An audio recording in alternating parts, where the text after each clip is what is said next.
Pour bien réussir la simulation de négociation d'options, vous aurez à exécuter 4 stratégies obligatoires. Sachez qu'il ne suffit pas d'avoir le gain le plus élevé pour remporter le concours, mais vous devez aussi exécuter les 4 stratégies obligatoires. Commençons par la première. La première stratégie obligatoire est l'écart baissier sur option d'achat, ou le Bear Call Spread. L'écart baissier sur option d'achat est une stratégie légèrement baissière. L'écart baissier sur option d'achat comporte 2 options ayant des dates d'échéance identiques, mais des prix d'exercice différents. Le prix d'exercice de l'option d'achat vendue est inférieur à celui de l'option d'achat achetée. Cette stratégie générera toujours un crédit, un écart créditeur. Pour construire un écart baissier sur option d'achat, il faut acheter une option d'achat et en vendre une autre dont le prix d'exercice est plus bas. Les dates d'échéance des 2 options doivent être identiques. Le négociateur qui utilise un écart baissier sur option d'achat a pour objectif de vendre l'option d'achat afin de générer un revenu, alors que l'autre option d'achat achetée limite le risque d'une hausse du cours de l'action avant la date d'échéance. Le ratio de cette stratégie est de 1 pour 1. Si on vend une option d'achat, il faut alors en acheter une autre. Le gain maximal se limite à la prime nette reçue. Le risque maximal représente l'écart entre les 2 prix d'exercice moins la prime nette reçue. Le seuil de rentabilité correspond à la somme du prix d'exercice de l'option d'achat vendue et de la prime nette reçue. Examinons le diagramme de rendement. A représente le prix d'exercice de l'option d'achat vendue et B représente le prix d'exercice de l'option d'achat achetée. Le prix d'exercice B est supérieur à A.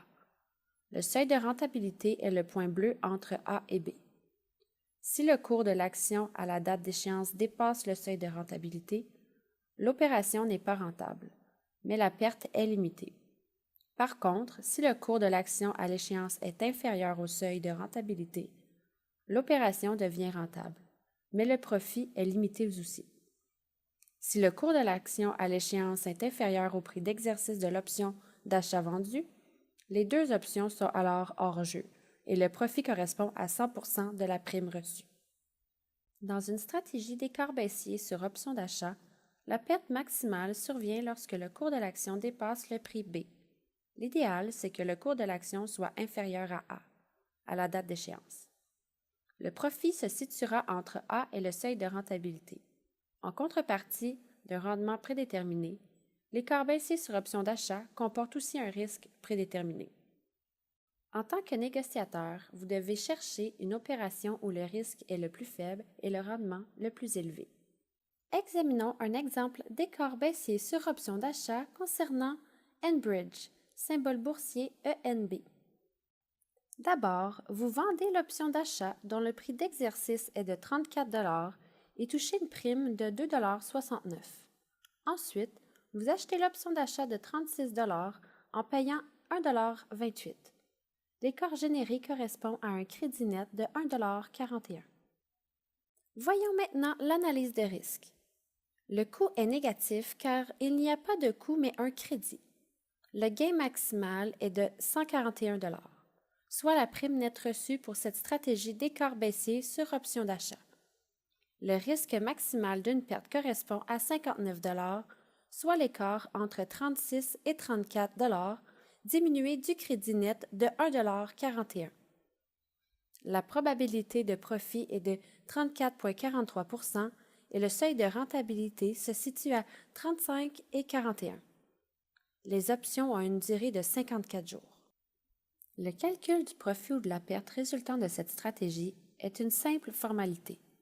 Il suffit de calculer chaque patte séparément, puis d'établir le résultat net. Dans la première colonne, nous avons une simulation des cours de l'action à la date d'échéance. Si le cours est inférieur à 34 $, toutes les options sont hors jeu. Peu importe si l'option d'achat est en position acheteur ou vendeur. Pour le négociateur, le profit représente le crédit net de 1,41 $.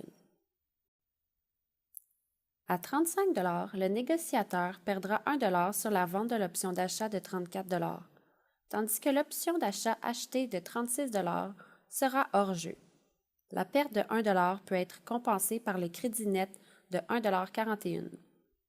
La perte finale sera donc de 41 cents plutôt que de 1 $.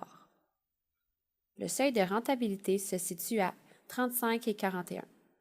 Car à ce prix, l'option d'achat vendue de 34 $ entraînera une perte de 1,41 $, soit l'équivalent de crédit net reçu.